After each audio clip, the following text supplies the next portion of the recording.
Gen pass এক্সামটা দিবে তাদের জন্য এটা খুব গুরুত্বপূর্ণ ক্লাস, যেটা হচ্ছে আমি প্রিভিয়াস ইয়ারের কোশ্চেন নিয়ে আলোচনা করব।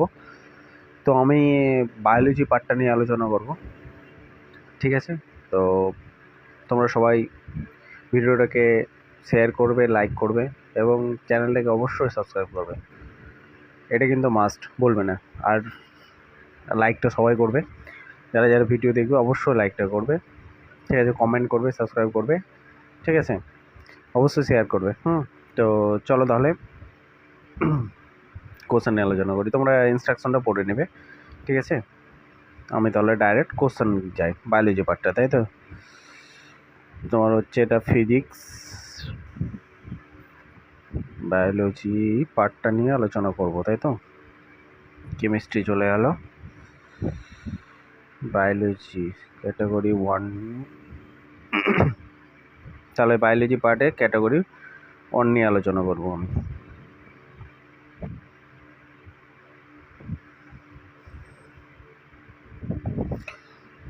তাহলে আমি কোশ্চেন, কিন্তু তোমরা এক্সামে তোমরা ইংরেজিতে পারবে, বাংলাতে পারবে, তোমাদের যেটা বেশি কমফোর্ট মনে হবে সেটাতে তোমরা অ্যান্সার করবে, ঠিক আছে?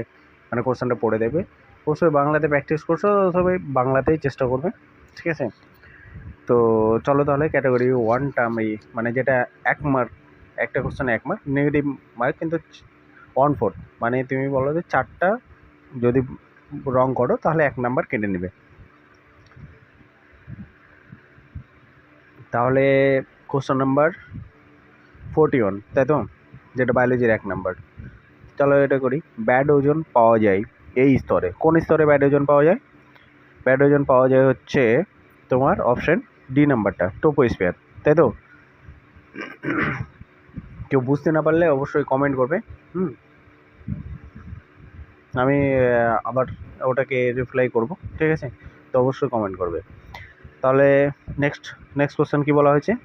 নিম্নলিখিত ঝিল্লিগুলির কোনটি হৃৎপিণ্ডকে ঘিরে রাখে? কোনটি হৃৎপিণ্ডকে ঘিরে রাখে?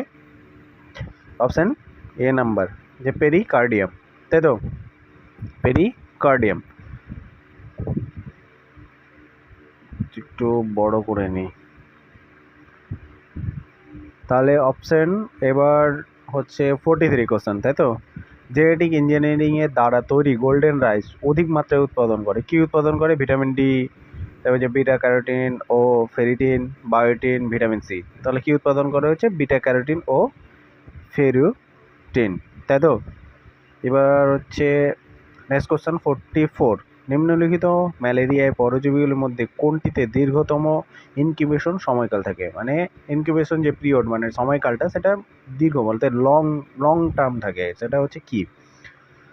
তাহলে এটা হবে কি হবে?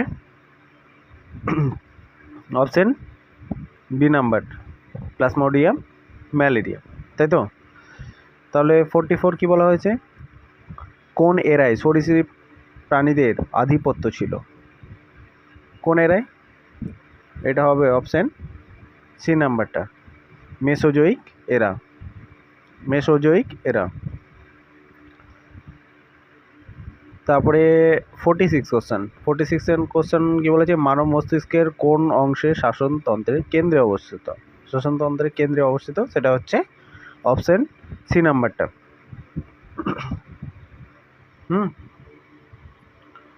তাহলে নেক্সট কোশ্চেনটা হবে, একটু বড় করে নিই, তোমাদের দেখতে সুবিধা হবে, তাই তো? তাহলে 47 কি বলা হয়েছে? নিম্নলিখিত কোনটি বোঝানোর ক্ষেত্রে অকাজকির অবদান আছে?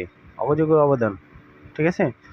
কন্ট্রিবিউশন, মানে তার অবদান আছে, কন্ট্রিবিউশন আছে, সেটা কি হবে? সেটা হচ্ছে ডিএনএ রেপ্লিকেশন, অপশন সি নাম্বারটা, ডিএনএ রেপ্লিকেশন। 48। এবার তোমার হচ্ছে 48, তাই তো? 47 করালাম, এবার 48। 4 গ্রুপের সূত্র অনুসারে নিম্নলিখিত কোনটি সঠিক? 4 গ্রুপের সূত্র অনুযায়ী নিম্নলিখিত কোনটি সঠিক? তাহলে কি হবে? সেটা হচ্ছে অপশন বি নাম্বারটাই, এ প্লাস জি ইজিক্যাল টু প্লাস টি প্লাস সি, তাই তো? তোমরা যদি যদি বুঝতে না পারো তোমরা কমেন্ট করবে, আমি ডিটেলসের ভিডিও নিয়ে আসবো যেগুলো একদম পুরো টপিক অনুযায়ী আলোচনা করে দেবো। ঠিক আছে, তাহলে আজকে এমসিকিউ করাচ্ছি, তাই এমসিকিউ নিয়ে আমি আলোচনা করছি। নেক্সট কোশ্চেন কি বলা হয়েছে? নিম্নলিখিতগুলির মধ্যে কোনটি ইউক্যারিওটের প্রোটিন সংশ্লেষণে প্রারম্ভিক কোডন? তাহলে কি হবে এটা?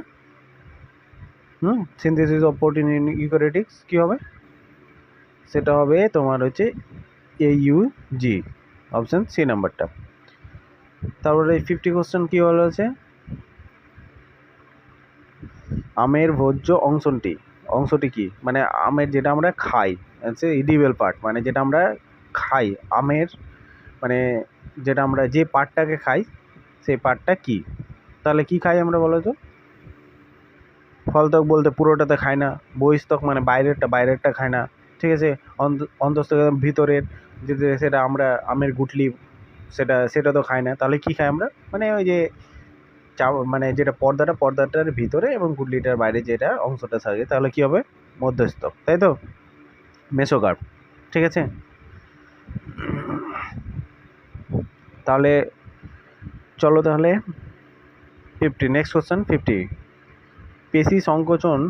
পেশি সংকোচনের জন্য যে এটিপি উৎসেচক লাগে তার মধ্যে থাকে, হ্যাঁ, পেশি সংকোচনের জন্য এটিপি ফেজ থাকে,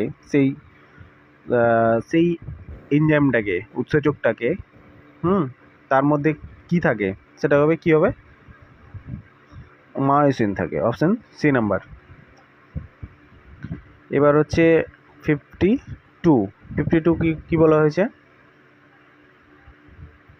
নিম্নলিখিত উদ্ভিদ অঙ্গের কোনটি হ্যাপ্লয়েড উৎপাদনে ব্যবহৃত হয়? কোনটা? অপশন ডি, পরাগধ্বনি, আনসার, তাই তো। চলে গেল, আমরা 40 কত করলাম? 42 করলাম, তাই তো।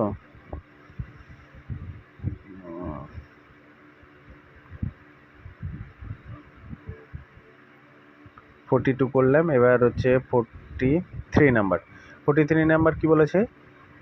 নিম্নলিখিত কোষ অঙ্গাণুর মধ্যে কোনটিতে ডিএনএ থাকে না? তাহলে কি এসে ডিএনএ থাকে না? ডিএনএ থাকে না তোমার হবে লাইসোজোম, ঠিক আছে, লাইসোজোম। বাকিগুলোতে ডিএনএ থাকে, অপশন বি নাম্বারটা লাইসোজোম। নিউক্লিয়াসে অবশ্যই ডিএনএ থাকে, ক্লোরোপ্লাস্টে নিউক্লিয়াস থাকে, মাইটোকন্ড্রিয়াতেও নিউক্লিয়াস থাকে, তাহলে কি হবে? লাইসোজোম, তাই তো। এবার হচ্ছে 54, তাই তো। মানুষের ডাউন বোন সিনড্রোম নিম্নলিখিত ক্রমজনিত ত্রুটির কারণে ঘটে। কি কারণে ঘটে? কারণটা বলা হয়েছে, কারণটা হবে 21 ট্রাইসোমি, ঠিক আছে, 21 ট্রাইসোমি ডিসঅর্ডারটা একজনই, ক্রোমোজোমাল ডিসঅর্ডারটা বলেছে। তারপরে হচ্ছে 55 কি বলেছে? নিম্নলিখিত পদার্থগুলির মধ্যে কোনটি উদ্ভিদের কক কোষের প্রাচীরের সঙ্গে যুক্ত? তাহলে কি হবে এটা? অ্যান্সার কি হবে? অ্যান্সার হচ্ছে সুবেরিন, অপশন ডি, সুবেরিন। এবার তোমরা হচ্ছে ক্যাটাগরি 2 কিন্তু নেগেটিভ মার্ক থাকে না, এখানে লিখে আছে দেখো, নো নেগেটিভ মার্ক থাকে না, বাট একটার বেশি অপশন হতে পারে, একটা হতে পারে, দুটো হতে পারে, তিনটা হতে পারে, চারটাও হতে পারে। বাট তোমরা যদি একটা ঠিক করেছো, একটা ভুল করেছো, তাহলে কিন্তু ওটা মানে নাম্বার দেবে না। বাট তোমরা যদি অপশন দুটো হবে, বাট তোমরা একটা ক্লিক করেছো, সঠিক করে এসছো, তাহলে কিন্তু তোমরা নাম্বারটা পেয়ে যাবে, বুঝতে পারলে? তাহলে 56, তাই তো, যেটা হচ্ছে তোমার কোশ্চেনের অ্যান্সার দিলে 2 মার্ক করে পাবে, আগেরগুলো ছিল 1 মার্ক করে। তাহলে চলো যাওয়া যাক 56 কি বলা হয়েছে? নিম্নলিখিতগুলির মধ্যে কোনগুলি বলা হয়েছে কিন্তু, হ্যাঁ, অভ্যন্তরীণ জরায়ুর ডিভাইসনের উদাহরণ। তাহলে কি হবে? এটা হবে তোমার লিপেস লুপ, ঠিক আছে, আর একটা অপশন সি নাম্বারটাও হবে, ঠিক আছে, মাল্টিলোড 375, তাহলে বি আর সি, ঠিক আছে, বিসি। এবার হচ্ছে 57 কি বলা হয়েছে? 57 বলা হয়েছে বংশগত রোগটিকে বা রোগগুলিকে শনাক্ত করে। ঠিক আছে, কি হবে এটা? এটা হবে তোমার অপশন এ, অপশন সি নাম্বারটা। ঠিক আছে, হিমোফিলিয়া। তারপরে হচ্ছে কোশ্চেন নাম্বারটা কি হবে? কোশ্চেন 58। ঠিক আছে, নিম্নলিখিত উপাদানগুলির মধ্যে কোনগুলি উদ্ভিদের বৃদ্ধিতে মাইটোকন্ড্রিয়াম হিসাবে কাজ করে? ঠিক আছে, micro element of plant growth, মানে গ্রোথে, মানে বৃদ্ধিতে সরি, প্ল্যান্ট গ্রোথ মানে হচ্ছে বৃদ্ধি করে, প্ল্যান্ট মানে তো জানো উদ্ভিদ, সেটা হচ্ছে মাইক্রো এলিমেন্ট। কি মাইক্রো এলিমেন্টে কাজে লাগে, সেটা কি হবে? 58 কি হবে তাহলে? এটা হচ্ছে ম্যাঙ্গানিজ হবে। ঠিক আছে, মলবেডিনাম হবে, পটাশিয়াম লাগে না, কোবাল্ট হবে। তাহলে হচ্ছে এবার নেক্সট কোশ্চেন যাওয়া যাক। নেক্সট কোশ্চেন কি বলা হয়েছে?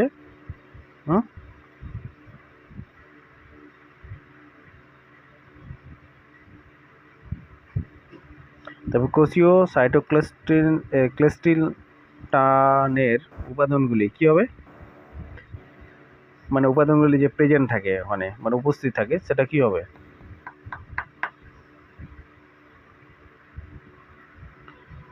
Option B, option D. এটা কিন্তু অপশন বি এন্ড ডি হবে, অপশন বি আর হচ্ছে অপশন ডি। ঠিক আছে, বি আর ডি হবে। তাহলে নেক্সট কি বলা হয়েছে? 60 নাম্বার কোশ্চেন বলা হয়েছে, নিম্নলিখিত কোষগুলি আফিম জাতীয় মাদক দ্রব্য। কোনগুলি আফিম জাতীয় মাদক দ্রব্য? মানে যেগুলোতে খেলে নেশা হয়ে যায়, তাই তো? নারকোটিক। নারকোটিক তাহলে কি হবে? মরফিন, অবশ্যই মরফিন তো পড়েছো তোমরা। তারপরে হিরোইন তো নাম শুনেছো, হিরোইন। তো এই আপাতত তোমাদের প্রিভিয়াস ইয়ারের কোশ্চেন, যেটা বায়োলজি নিয়ে আলোচনা করলাম। এরপরে তো নেক্সট পার্ট চলে আসবে ইংরেজি। তো ক্যাটাগরি 2টা অবশ্যই তোমরা মনে রাখবে, নেগেটিভ মার্ক নেই। ঠিক আছে, বাট একটা হতে পারে অ্যান্সার, একের বেশিও হতে পারে অ্যান্সার, যেটা প্রত্যেক কোশ্চেনের জন্য তোমাদের 2 মার্ক করে দেবে। তো যাদের ভিডিওটা ভালো লাগলো, তারা অবশ্যই লাইক করবে, চ্যানেলটাকে সাবস্ক্রাইব করবে অবশ্যই। ঠিক আছে, এবং যাদের কোনো অসুবিধা হলে তুমি কমেন্ট করবে, আমি অবশ্যই কমেন্টে রিপ্লাই করব। ঠিক আছে, তো আজকে তাহলে এ পর্যন্ত থাক, আবার পরবর্তীতে দেখা হচ্ছে এই চ্যানেলে। ঠিক আছে, বাট আমার এই চ্যানেলে কিন্তু আগে প্রিভিয়াস ইয়ারের কোশ্চেন নিয়ে আরও যেগুলো